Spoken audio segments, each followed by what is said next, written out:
Olá pessoal, neste vídeo nós veremos alguns conceitos relacionados à chuva ácida. A chuva ela normalmente já é ácida em função do gás carbônico presente na atmosfera. Então, quando esse gás carbônico em contato com a água reage e forma o ácido carbônico. Esse ácido carbônico em água, gerando H+, por isso então que a chuva é ácida.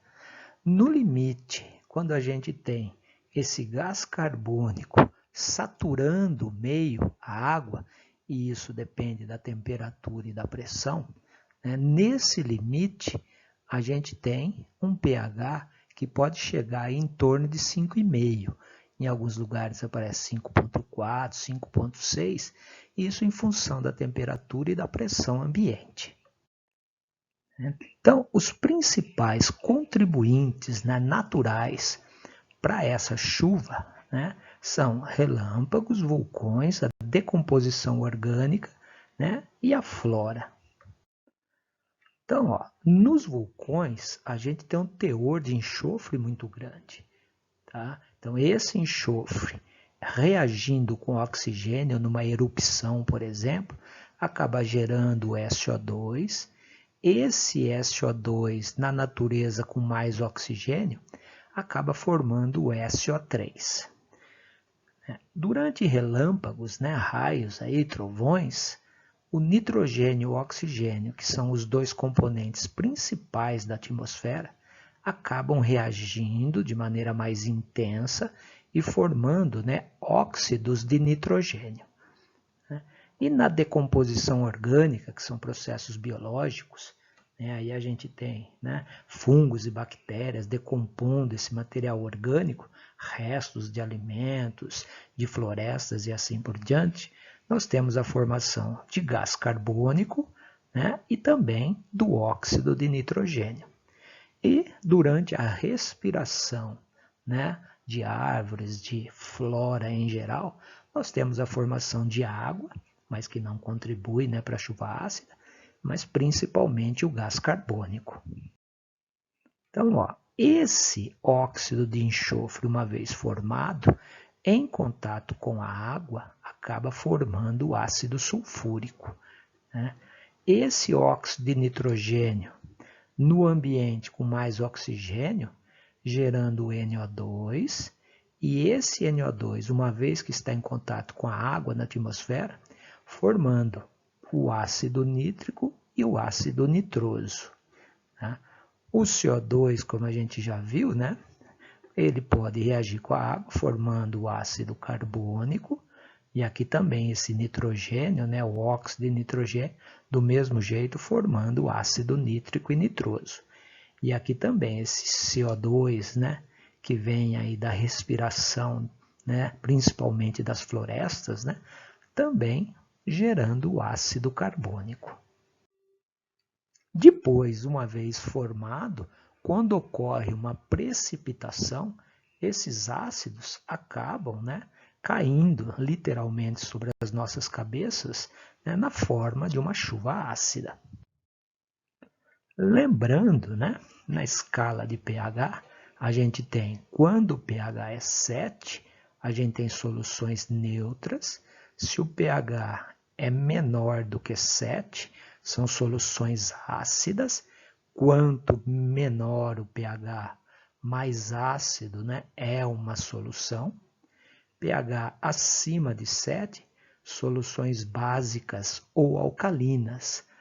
Quanto maior o pH, mais básica é uma solução.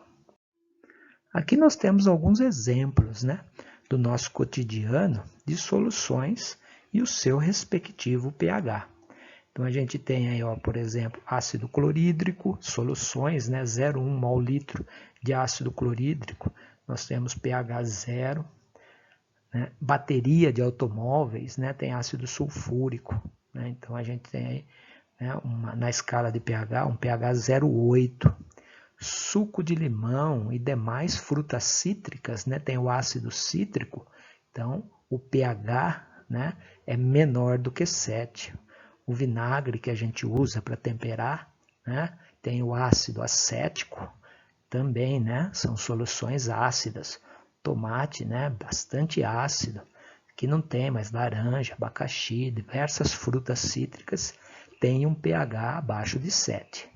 Aqui, né, a própria água da chuva que eu havia mencionado, tá? Normalmente ela pode ter um pH em torno de 5,5.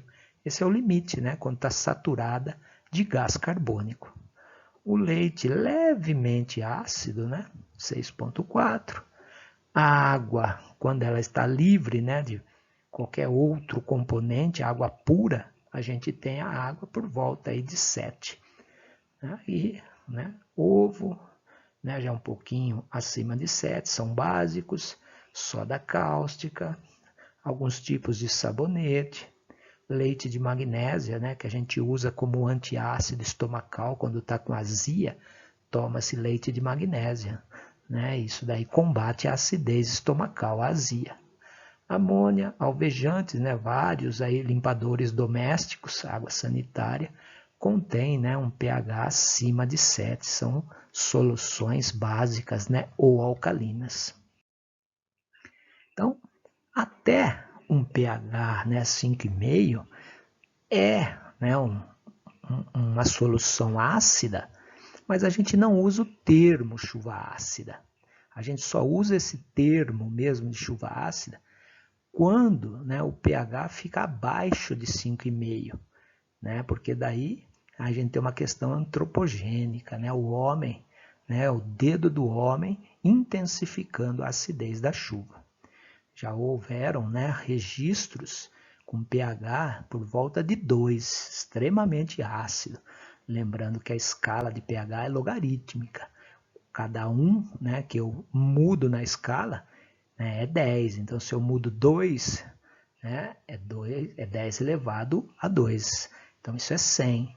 Né? Quando eu mudo aí, né, 3 unidades de pH, eu estou intensificando, né, 1000 vezes a acidez.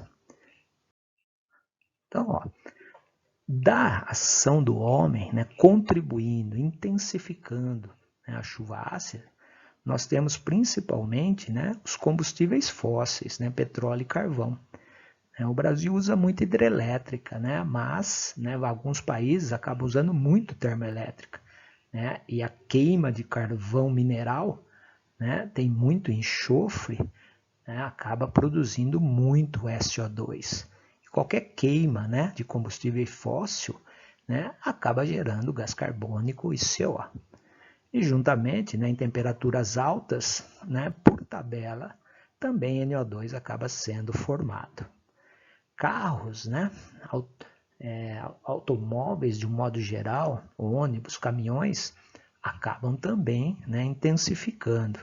Os carros, né, liberam muito gás carbônico, quando a queima é perfeita, né, mas um pouco de CO também sempre é lançado.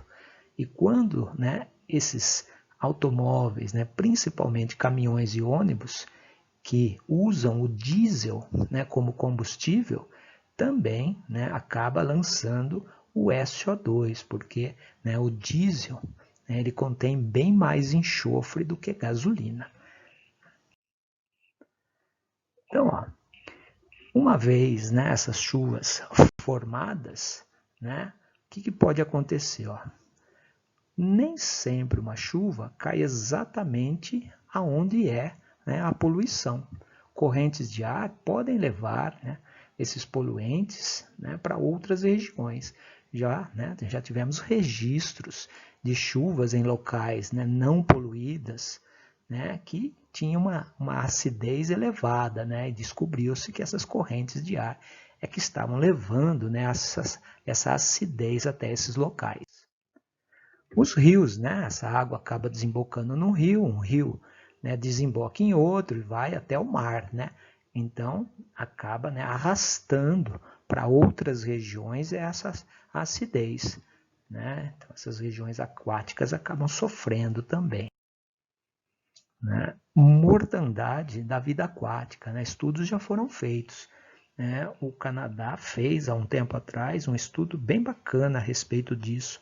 Eles de propósito sacrificaram um lago para estudar exatamente o efeito da acidez. Foram diminuindo, né? Foram diminuindo, acho que de meio em meio, né, o pH, e foram vendo as consequências. Esse estudo foi, né, bem bacana, assim, no sentido de trazer, né, elucidar para a gente a mortandade, o quanto ia afetando, né, nessa vida aquática desse lago. Os efeitos são bem danosos. Alterações, né, em florestas, na produtividade agrícola, né, podendo até comprometer a safra.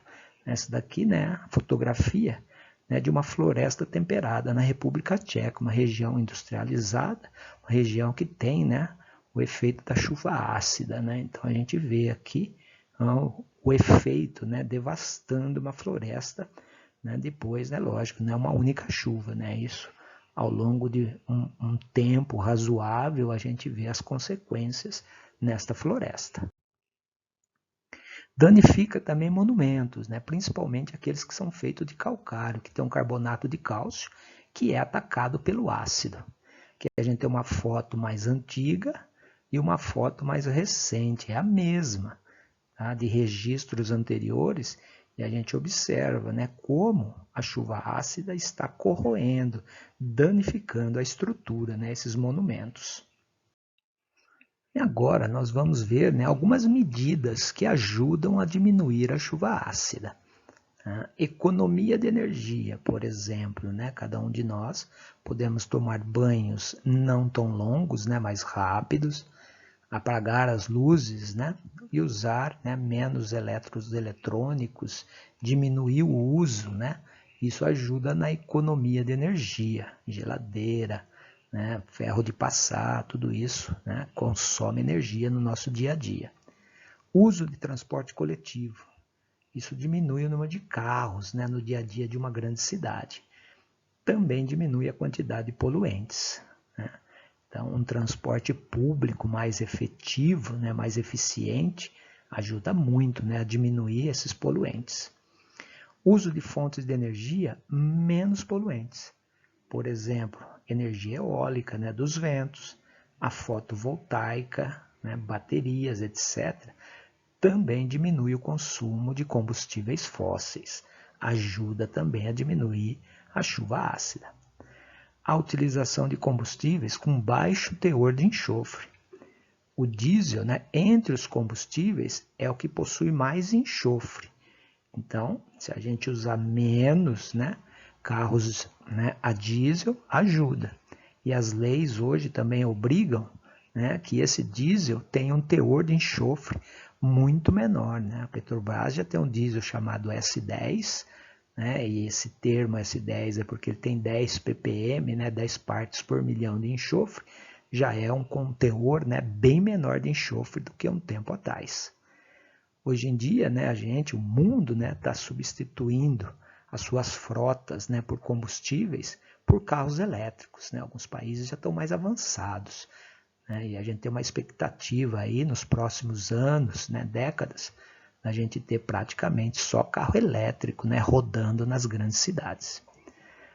Catalisadores, né, também os catalisadores que já vêm de um tempo, né, eles ajudam a diminuir, né, a emissão desses gases mais poluentes para o meio ambiente. Então, são algumas atitudes que a gente pode tomar, né, para ajudar, né, o meio ambiente.